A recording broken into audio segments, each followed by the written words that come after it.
ಹೌದು ಸರ್.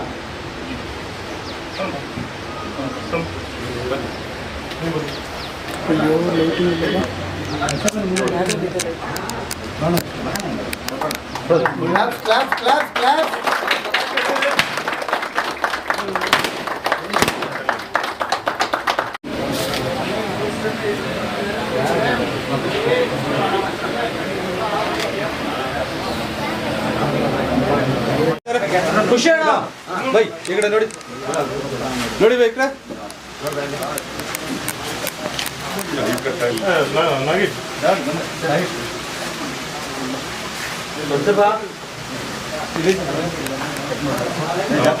ಅಶೋಕ್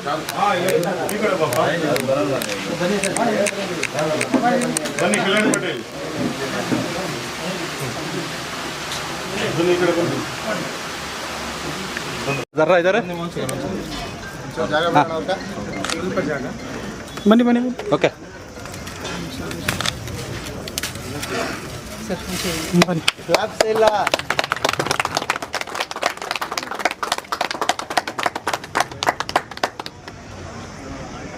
ಆರೋಗ್ಯ by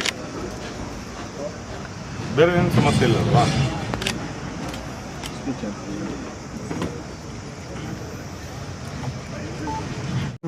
zoom ಮಾಡಿ ರೆಡಿ. ಇವತ್ತು ಹೊಸಕೋಟೆನಲ್ಲಿ ಓಲಾ ಉಬರ್ ಚಾಲಕರು ಮತ್ತು ಮಾಲೀಕರ ಸಂಘ ಇಲ್ಲಿದ್ದಂಥ ಹಳೆಯ ಚಾಲಕ ಮಿತ್ರರೆಲ್ಲ ಸೇರಿ ಇಲ್ಲೇ ಸ್ಥಳೀಯ ಒಂದು ಆಟೋ ಸ್ಟ್ಯಾಂಡು ಮತ್ತು ಸಂಘಟನೆಯನ್ನು ಸಹ ಗೆಳೆಯರ ಬಳಗ ಕೂಡ ಮಾಡಿಕೊಂಡಿದ್ರು. ಸಂಘಟಿತರಾಗಿ ಹಲವಾರು ವರ್ಷಗಳಿಂದ ಕೆಲಸ ಮಾಡಿಕೊಂಡು ಚಾಲಕರ ಸೇವೆಯನ್ನು ನೀಡ್ತಾ ಬಂದಿದ್ದಾರೆ. ಅದ್ರ ಜೊತೆಯಲ್ಲೇ ಈಗ ಬರೀ ಹೋರಾಟಗಳು ಮಾಡೋದು ಒಂದೇ ಅಲ್ಲ, ಅದ್ರ ಜೊತೆಗೆ ಎಲ್ಲ ರೀತಿಯಲ್ಲೂ ಚಾಲಕರಿಗೆ ಸಹಕಾರನ ನೀಡಬೇಕು, ಸಹಾಯ ಮಾಡಬೇಕು ಅಂತ ಹೇಳಿ ಇವತ್ತು ಹೊರಗಡೆ ಹೋದರೆ ಆಟೋ ಖರೀದಿ ಮಾಡಲಿಕ್ಕೆ ಬಹಳ ಕಡೆ ಹೆಚ್ಚು ದರಗಳು ಮತ್ತು ಕೆಲವೊಂದು ಕಡೆ ಪರ್ಮಿಟ್ಗಳು ಸಿಗದೇ ಇರೋದು, ಹಲವಾರು ಸಮಸ್ಯೆಗಳು ಚಾಲಕರು ಪಡ್ತಾ ಇದ್ದಾರೆ. ಹಾಗಾಗಿ ಸಂಘಟನೆ ಮುಖಾಂತರ ಅವರು ಸೇಲ್ಸ್ ಮತ್ತು ಸರ್ವಿಸ್ ಸಹ ಪ್ರಾರಂಭ ಮಾಡಿದ್ದಾರೆ. ಚಾಲಕರಿಗೋಸ್ಕರ ಅತಿ ಕಡಿಮೆ ದರನ ಕೊಡಿಸೋದಿರ್ಬೋದು, ದಾಖಲಾತಿಗಳ ಸಮಸ್ಯೆ ಆಗ್ದಲೇ ಚಾಲಕರಿಗೆ ಆಟೋಗಳು ಯಾವುದೇ ರೀತಿಯ ತೊಂದರೆ ಆಗ್ದಂಗೆ, ತುಂಬ ಕಡೆ ದುಡ್ಡು ಇಸ್ಕೊಂಡು ಆಟೋಗಳು ಕೊಡೋಲ್ಲ, ಕನ್ಸಲ್ಟೆಂಟ್ಗಳು ಪರ್ಮಿಟ್ಗಳು ಕೊಡೋಲ್ಲ ವರ್ಷ ಆದ್ರೂ. ಅಂಥ ಸಮಸ್ಯೆಗಳನ್ನ ಎತ್ತಿಡ್ದು ಇವತ್ತು ಅಂಥ ಸಮಸ್ಯೆ ಬರಬಾರ್ದು, ಚಾಲಕರು ನೇರವಾಗಿ ಯೂನಿಯನ್ ಆಫೀಸಿಗೆ ಬಂದು ಸಂಘಟನೆ ಕಚೇರಿಗೆ ಬಂದು ತಗೋಬೋದು, ಮತ್ತು ಏನೇ ಚಿಕ್ಕಪುಟ್ಟ ಸರ್ವಿಸಿಂಗ್ ಇದ್ದರೆ ಸರ್ವಿಸ್ ಕೂಡ ಮಾಡಿಸ್ಕೋಬೋದು ಅಂತ ಒಂದು ಉತ್ತಮವಾದಂಥ ಹೆಜ್ಜೆಯನ್ನು ಇಟ್ಟಿದ್ದಾರೆ. ಸಾರಥಿ ಆಟೋ ಕನ್ಸಲ್ಟೆಂಟ್ ಹೊಸಕೋಟೆ, ಅದ್ರ ಜೊತೆಯಲ್ಲೇ ಸೇಲ್ಸ್ ಆ್ಯಂಡ್ ಸರ್ವಿಸ್ ಎರಡೂ ಕೂಡ ಪ್ರಾರಂಭ ಮಾಡಿದ್ದಾರೆ. ಚಾಲಕರು ಈ ಒಂದು ಅವಕಾಶನ ಉಪಯೋಗಿಸ್ಕೋಬೇಕು. ಹಾಗೆ ಎಲ್ಲರೂ ಸಂಘಟನೆ ಮುಖಾಂತರ ಒಬ್ಬ ಚಾಲಕನಾಗಿ ಇವತ್ತು ನಾಗೇಶ್ ಅವರ ಮುಂದಾಳತ್ವದಲ್ಲಿ ಎಲ್ಲ ಸ್ನೇಹಿತರು ಸೇರ್ಕೊಂಡು ಹೊಸಕೋಟೆನಲ್ಲಿ ಇದು ಯಾವುದೇ ಒಬ್ಬ ವ್ಯಕ್ತಿ ಮಾಲೀಕತ್ವದ ಸಂಸ್ಥೆ ಅಲ್ಲ. ಸೊ ಎಲ್ಲರೂ ಚಾಲಕರ ಒಂದು ಸಂಸ್ಥೆ, ಇದು ಸಂಘಟನೆಯ ಸಂಸ್ಥೆ ಥರ ನಡೆಸ್ಕೊಂಡು ಚಾಲಕರಿಗೆ ಸೇವೆ ನೀಡಲಿಕ್ಕೆ ಮಾಡಿರ್ತಕ್ಕಂಥ ಒಂದು ಸೇವಾ ಮನೋಭಾವ ಇಟ್ಕೊಂಡು ಮಾಡಿರ್ತಕ್ಕಂಥ ಒಂದು ಕಾರ್ಯ. ಸೊ ಈ ಒಂದು ಕೆಲಸಕ್ಕೆ ಎಲ್ಲರೂ ಬೆಂಬಲಿಸಬೇಕು ಅಂತ ಹೇಳಿ ಎಲ್ಲರಲ್ಲೂ ಕೇಳಿಕೊಂಡು, ಜೊತೆಗೆ ಇವತ್ತು ಏನು ಈ ಒಂದು ಕಾರ್ಯಕ್ರಮಕ್ಕೆ ಆಗಮಿಸಿರ್ತಕ್ಕಂಥ ನಮ್ಮ ಗೌರವಾಧ್ಯಕ್ಷರು ಮತ್ತು ಉದ್ಯಮಿ ಕಾಮತ್ ಅವರಾಗಿರ್ಬೋದು, ನಮ್ಮ ಹಿರಿಯ ನಾಯಕರು ಆದರ್ಶ ಆಟೋ ಯೂನಿಯನ್ನ ಅಧ್ಯಕ್ಷರಾದಂತಹ ಮಂಜಣ್ಣವರಿರ್ಬೋದು, ಮಂಜುನಾಥ್ ಅವರು, ಸೊ ಆಟೋ ಸೇನೆ ಚೇತನ್ ಅವರು ಬಂದಿದ್ದಾರೆ, ಹಲವಾರು ಸಂಘಟನೆ ಮಿತ್ರರು, ಚಾಲಕರು ಎಲ್ಲ ನೆರೆದಿದ್ದೀರಿ. ಎಲ್ಲರಿಗೂ ಧನ್ಯವಾದಗಳನ್ನ ತಿಳಿಸ್ತೇನೆ. ಹಾಗೆ ನಮ್ಮನ್ನೆಲ್ಲ ಇವತ್ತು ಕರೆದು ಇಲ್ಲಿಗೆ ಆಹ್ವಾನಿಸಿ ಈ ಒಂದು ಸಮಾರಂಭದಲ್ಲಿ ಪಾಲ್ಗೊಳ್ಳಲಿಕ್ಕೆ ಅವಕಾಶ ಮಾಡಿಕೊಟ್ಟಂತಹ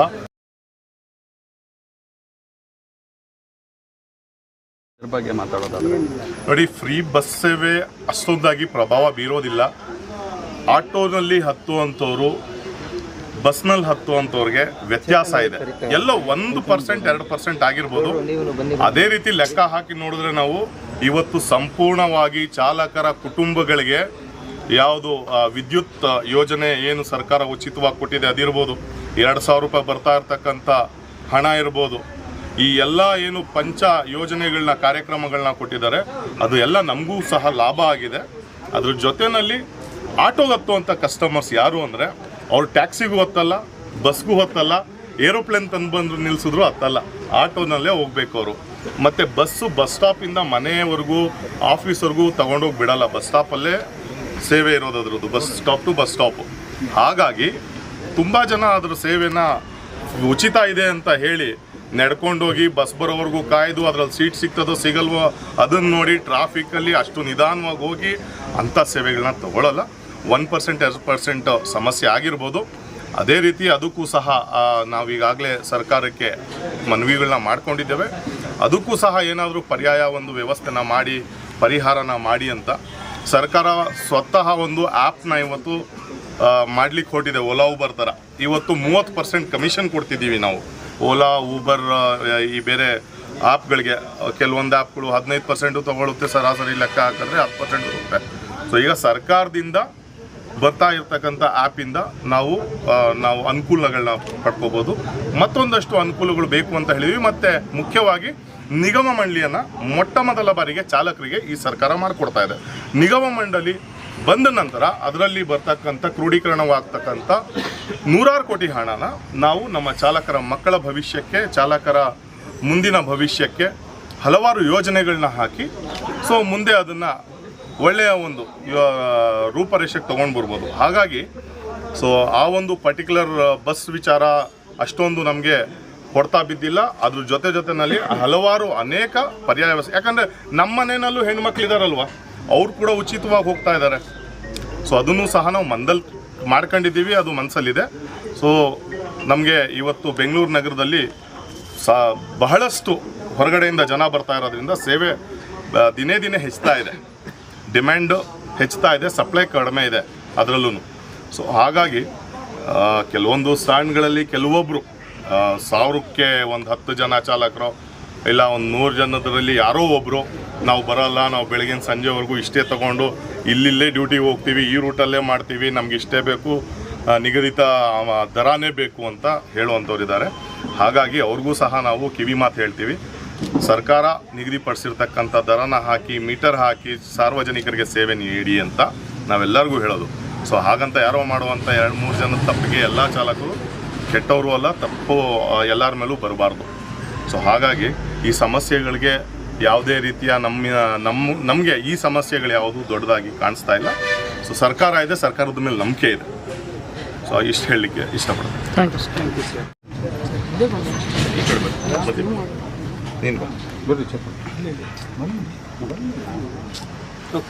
ನಮಸ್ಕಾರ.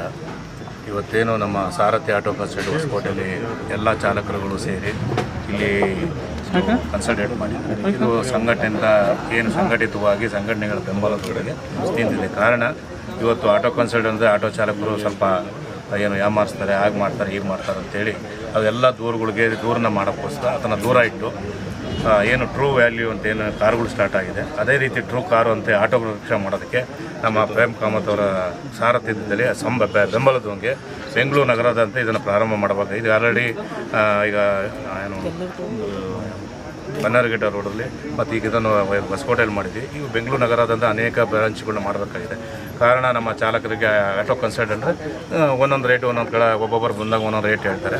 ಆ ರೀತಿ ಆಗ್ದಂಗೆ ಕ್ರಮ ವಹಿಸೋದಕ್ಕೆ ಒಂದು ವ್ಯಾಲ್ಯೂ ಒಂದು ಗಾಡಿಗೆ ಹೊಸ ವಾಹನಕ್ಕೆ ಇಷ್ಟೇ ಅಂತ ಒಂದು ಎಲ್ಲೇ ಹೋಗಿ ಒಂದು ನಿಗದಿತ ದರನ ಫಿಕ್ಸ್ ಮಾಡಿಕೊಂಡು ಮತ್ತು ಯಾವ ಗಾಡಿ ಹಳೆ ಗಾಡಿನ ನಮ್ಗೆ ವಾಪಸ್ ಕೊಡ್ತಾರೆ ಒಂದು ದರನ ಫಿಕ್ಸ್ ಮಾಡಿರ್ತೀವಿ, ರೇಟನ್ನು ಟ್ಯಾರಿಫ್ ಥರ. ಹಾಗಾಗಿ ಚಾಲಕರಿಗೆ ಯಾವುದೂ ವ್ಯತ್ಯಾಸ ಆಗದಂಗೆ ನಂಬಿಕೆಸ್ದಾಗಿ ಕೆಲಸ ಮಾಡೋಕ್ಕೋಸ್ಕರ ಈ ಸಾರಥಿ ಆಟೋ ಕನ್ಸಲ್ಟ್ ಪ್ರಾರಂಭ ಮಾಡಿದ್ದೇವೆ. ಸೊ ಇದು ಬೆಂಗಳೂರು ನಗರದಂತೆ ಸುಮಾರು 100 ಬ್ರಾಂಚ್ಗಳು ಮಾಡುವಂಥ ಉದ್ದೇಶ ಇದೆ. ಸೊ ಇದಕ್ಕೆ ನಮ್ಮ ಸಂಘಟನೆಗಳು ಆಟೋ ಸಂಘಟನೆ ಸಹ ಬೆಂಬಲನ ಕೊಡ್ತೀವಿ. ಯಾಕಂದರೆ ಚಾಲಕರಿಗೆ ಅನ್ಯಾಯ ಆಗಬಾರದು ದೃಷ್ಟಿಯಿಂದ ಈ ಪ್ರಾರಂಭ ಆಗಿದೆ. ಸೊ ಇದಕ್ಕೆ ನಮ್ಮ ಚಾಲಕರ ಬೆಂಬಲ ತಗೊಂಡು ಈ ಸಾರಥಿ ಆಟೋ ಕನ್ಸಲ್ಟನ್ನು ಸಂಘಟನೆಗಳ ಜೊತೆಯಲ್ಲಿ ಅವರಿಗೆ ಯಾವುದೇ ರೀತಿ ತೊಂದರೆ ಆದರೂ ಸಹ ಸಂಘಟನೆಗಳು ಮುಂದೆ ನಿಂತು